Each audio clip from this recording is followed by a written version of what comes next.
आजकल आप जानते हैं जो डिजिटल मीडिया में बच्चों का इमर्शन है ना, वो उनको लोनलीनेस की तरफ ले जा रहा है और उनका जो संवाद है अपने पेरेंट्स से, अपने फ्रेंड्स से, अपने टीचर से वो धीरे-धीरे बहुत कम होता जा रहा है। और सोशल मीडिया पे ना बहुत सारी चीज़ें ऐसी हैं जो नेगेटिव्स हैं, तो उनका और अगर वो लंबे समय तक सोशल मीडिया में अटैच रहते हैं ना, तो उनका ध्यान एकेडमिक से भी दूर होता है। और जो एक मेंटल वेल-बीइंग है ना, अगर वो बच्चा मान लीजिए कमरे से बाहर नहीं निकलता है कुछ समय तक, तो वो वीकनेस उसके अंदर आ जाती है। और ये एक बड़ा रीज़न हमें लगता है और इसके लिए हम ना सतत प्रयास कर रहे हैं।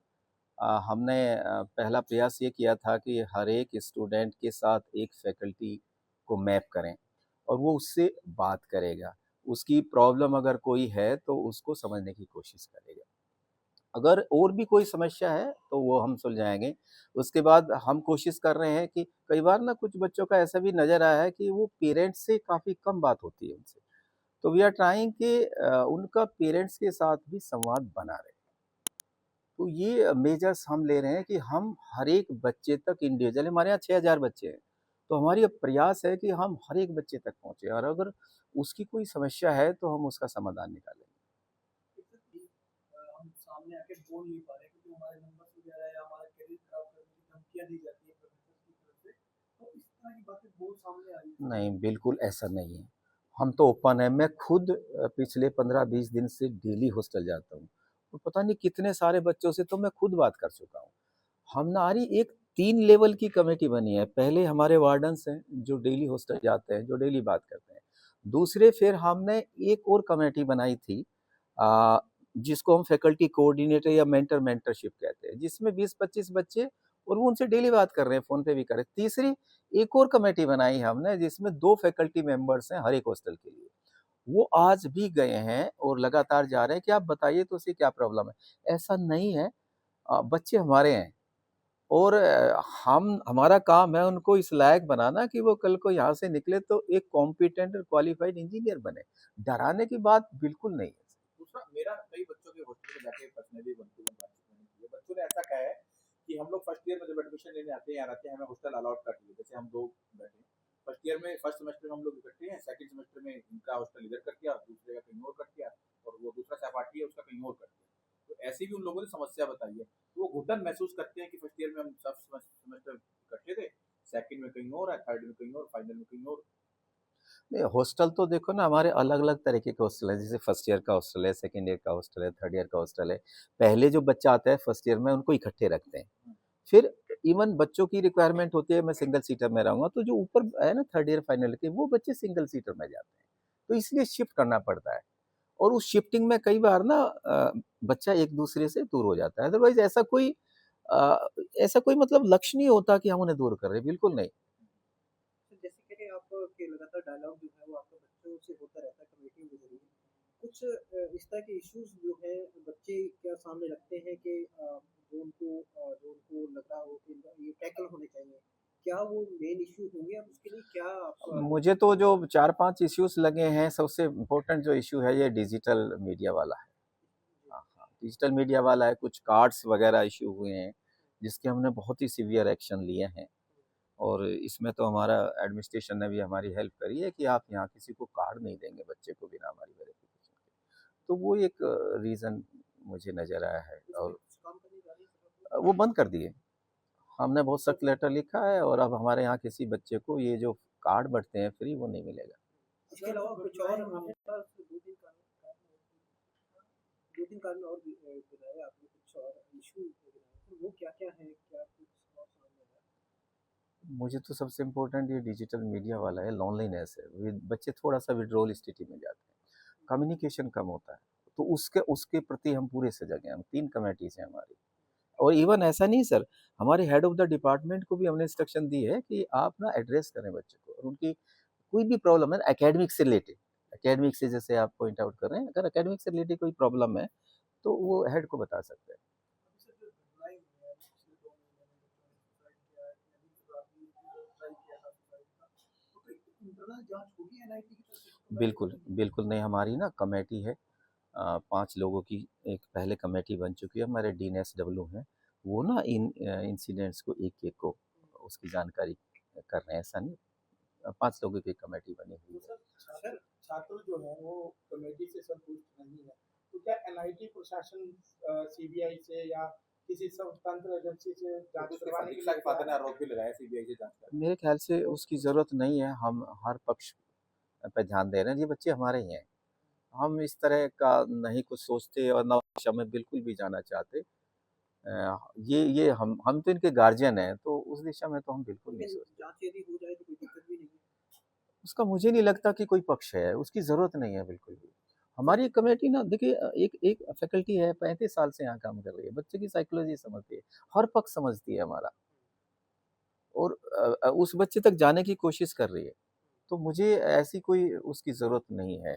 दूसरा सर, छुट्टियां डिक्लेयर कर दी गई हैं एग्जाम को देखते हुए, क्योंकि ये जो क्राइसिस हुआ इसके बाद ही की हैं छुट्टियां, और 5 मई को दोबारा कॉलेज खुलेगा। ऐसे में जो बच्चे फॉरेन के हैं, या जैसे भी मैंने 2-3 बच्चों के इंटरेक्शन 1-to-1 किया है, दुबई के हैं, बहरीन के हैं, नेपाल से, उनके लिए तो क्योंकि दुबई क्राइसिस वैसे ही चल रहा जी, है, उन जी। लोगों के, क्योंकि वो कह रहे हैं कि हम लोगों को कह दिया गया कल से आप जाइए, मैच भी बंद हो जाएगा, इन लोगों के लिए क्या कुछ किया जाए? नहीं, पैनिक सिचुएशन नहीं, आज भी हमसे बच्चे मिले, डासा हम उनको बोलते हैं, वो सारे बच्चे मेरे पास यहाँ आए थे, रजिस्ट्रार साहब भी थे। हमने कहा आपको पैनिक होने की ज़रूरत नहीं है, देखो माहौल ठीक करने के लिए हमें स्टेप लेना पड़ा, लेकिन ऐसा नहीं है कि हम उनको कह दें कि आप यहाँ से it's not like that. We shall take care of them on individual basis. ये एंश्योर हमने कर दिया उनको। डॉक्टर साहब, जो केसेस हुए हैं पिछले 2 महीने में, जो 10 स्टूडेंट जो क्या हिस्ट्री ली आपने कि क्या वजह थी कुछ, ताकि किसी कंक्लूजन पे पहुंचा जाए? जैसे आपने कहा कि डिजिटल मीडिया एक जो है वो ज़्यादा मेन कारण आ रहा है सामने, कुछ और हिस्ट्री आपने ली कि क्या वजह रही, या कुछ सेम हम तो सिचुएशंस आगे भी होंगी? जैसे आजकल हमने गूगल फॉर्म भरवाना शुरू किया है कि आप बच्चों कोई भी सजेशन हो, कोई भी आपके मन में इस तरह की व्यथा हो तो आप इस पे लिखें। और हम ये भी देखते हैं कि इनका एकेडमिक्स जो है वो कैसा है। एक-एक बच्चे का एकेडमिक्स हम अपने यहाँ से देख रहे हैं। तो उसमें ये नज़र आया कि एकेडमिक प्रेशर नहीं है कोई ऐसा। लेकिन बस लोनलीनेस और विथड्रॉल की जो प्रवृत्ति है ना एक नेगेटिविटी की, वो हमारे लिए एक समस्या है जिससे हम जूझ रहे हैं, कोशिश कर रहे हैं कि आप जैसे लोगों से या दूसरे जो एजेंसीज़ हैं, मेरा दोस्त ऐसे करके कुछ हैं, उनको हम हायर कर रहे हैं, जो हर एक बच्चे तक पहुँचेगी, तो वो दूर हो। विथड्रॉल की एक स्थिति आती है, विथड्रॉल, कि मुझे किसी से बात ही नहीं करनी है। पेरेंट्स का आपने कहा सर, जैसे पेरेंट्स को उनसे भी दूर होते जा रहे हैं, तो क्या कुछ ऐसा करने जा रहे हैं कि जी महीने में हाँ। एक बार या सर हम ना एक आईटी टूल ईआरपी हम जिसे बोलते हैं, हम वो डेवलप करने की कोशिश कर रहे हैं और आगे आने वाले समय में यहाँ बच्चे की जो एकेडमिक जर्नी है ना, उसकी अटेंडेंस है, ये सब लेखा-जोखा जो है ना पेरेंट्स के साथ शेयर होता रहे टाइम टू टाइम, ताकि जो कम्युनिकेशन गैप अगर कहीं है, तो वो ना रहे। क्योंकि आज की डेट में मुझे लग रहा है कई बार कम्युनिकेशन गैप रहता है और पेरेंट्स को कई बार वस्तु-स्थिति पता नहीं रहती। तो इस टूल के थ्रू अभी भी हम बात करते हैं, लेकिन एक ऑटोमेशन हो जाएगा। तो उस ऑटोमेशन के थ्रू उसकी सारी इन्फॉर्मेशन सेमेस्टर वाइज़ उसके पेरेंट्स तक पहुँचती रहेगी। तो भविष्य में इस प्रकार की घटनाएँ ना हो, तो सुरक्षा की दृष्टि से कोई और लक्ष्य सुरक्षा तो हमारा कैंपस वैसे तो सुरक्षित है, उसमें तो कोई प्रॉब्लम नहीं है, लेकिन कनेक्टिविटी के हिसाब से और ट्रैकिंग से हिसाब से फैकल्टी से बराबर संवाद हो, पेरेंट्स से बराबर संवाद हो, फ्रेंड से जिसको हमने बड्डी पीयर बोलते हैं। आपका सीनियर हो या जूनियर जो बेस्ट फ्रेंड वो आप हमें बताओ, उसके संपर्क में रहो। अगर मान लीजिए 1-2 दिन आप इधर-उधर हैं और हम आप हमारा फ़ोन नहीं उठा रहे हैं, तो आपका जो बड्डी है, उसके संपर्क में आप रहिए। तो ये 3-4 कदम हम उसे उठा रहे हैं। सर सबसे इम्पोर्टेंट काम है बच्चे को लोनलीनेस में नहीं जाना है। He has to be active, he has to be communicative, he has to be talkative. उसके दिमाग में कुछ है तो बोल दीजिए। तो दीक्षा की मौत के बाद इतना बड़ा, उसी के बाद हुआ, 4 2 से पहले भी हो चुके हैं। दीक्षा की मौत के बाद की दीक्षा ने स्पेशल लिखा कि मम्मी-पापा मैं आपकी उम्मीदों पे खरा नहीं उतर पाऊँगी, क्योंकि देश का जाना-माना शिक्षण संस्थान है एनआईटी नेशनल इंस्टीट्यूट टेक्नोलॉजी। ऐसा कदम ना उठाए कोई बच्चा, कोई अलग से डिप्लॉय किया जाएगा, जी, सही, अलग सही। से। बिल्कुल सही कह रहे हैं आप। कई बार ना एस्पिरेशंस पेरेंट्स की बहुत ज़्यादा रहती हैं। अ, आप जानते हैं सब अपने पेरेंट्स चाहता है कि 100% 90% आए वो आप भी पेरेंट्स ही होंगे बच्चों के। उसके लिए ना हम कुछ मोटिवेशनल सेमिनार अरेंज कर रहे हैं, रेगुलर लेवल पे। आज भी हमने ना दिल्ली में निमंस है, आप जानते होंगे ना बैंगलोर में निमंस है। इन लोगों से मैं बात की है कि आप हमारे यहाँ आइए और इस तरह की वर्कशॉप कीजिए। तो ये जो एक एस्पिरेशन वाला है ना कि कॉपी करना है बस। ये कई बार बच्चे को नुकसान तो कोई पहुँचाता है। बच्चों को आप अपील करेंगे कोई वीडियो या मैसेज से कि जिस तरह बच्चे कह रहे हैं कि हम लोग इसलिए सामने नहीं आ रहे कि हम लोग अगर आएंगे तो हमारा नाम काट गया है या नंबर कम दे दिए जाएंगे ताकि बिल्कुल वो ऐसा फिर नहीं बच्चे है, को ऐसा नहीं है। मैं तो बच्चों से लगातार बात कर रहा हूँ और एश्योर कर रहा हूँ। मैंने एश्योरेंस किया है, शायद वो बहुत सारे मीडिया चल भी रहे होंगे उस दिन वाले भी, कि बिल्कुल घबराने की ज़रूरत नहीं है। और मेरे पास तो बहुत सारे बच्चों के पर्सनल नंबर हैं, they are talking to me. तो ऐसा सर बिल्कुल नहीं होगा कि ये हम अपने बच्चों का सोच नहीं सकते नुकसान, ये बिल्कुल नहीं होगा। आप मेरी बात लिख के ले लीजिए, किसी बच्चे के प्रति कोई दुर्भावना से एकेडमिक्स नहीं चलती। डॉक्टर साहब रात को अटेम्प्ट हुआ है, उस स्टूडेंट से क्या बोलेंगे आप? कुछ चीज़ें सामने आई क्या? पता नहीं, वो बेसिकली हमारे जो काउंसलर हैं ना, उन्होंने भी बात करने की कोशिश करी है उनसे, उसका भी कुछ ऐसा ही था, 75% रहते हैं, 90% होने चाहिए, कुछ-कुछ एस्पिरेशंस हैं, टॉप करना चाहिए। मतलब बच्चों में स्ट्रेस है नहीं, हमारा एकेडमिक कोई आपका स्ट्रेस नहीं नहीं है। बच्चे बच्चे जो पढ़ रहे हैं वो जो शायद पीयर हो सकता है थोड़ा बहुत कि इसके इतने आगे, मेरे इतने आगे, इस तरह का कोई पीयर प्रेशर ये प्रोबब्ली हो तो सकता है। परीक्षा में भी हर हाँ, हर चीज में फर्स्ट आना चाहते हाँ, हैं हर चीज़ में फर्स्ट आना चाहते हैं। पीयर प्रेशर तो है कि ये बच्चा यहाँ पहुँच गया, और होता क्या है कि जब 12वीं तक तो बच्चा ऑलमोस्ट टॉप पे रहता है।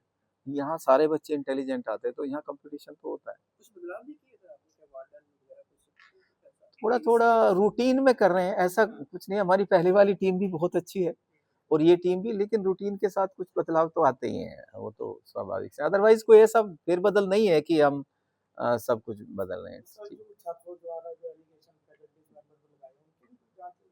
मैं खुद बात की है उनसे, सही बताएँ आपको, ऐसा है नहीं। जो इन फैकल्टी के बारे में उन्होंने बोला था, ऐसा नहीं है। आप कि कुछ आपके फैकल्टी के एक लेक्चरर ने बोला आपने सुसाइड करना तो ब्रह्म सरोवर चाहिए वो वीडियो भी वायरल हो रहा था अ, ऐसा नहीं है। मैंने तो खुद उन फैकल्टी मेंबर से बात की है। वो कई बार ना वर्ज़न चेंज हो जाता है, ऐसा नहीं है।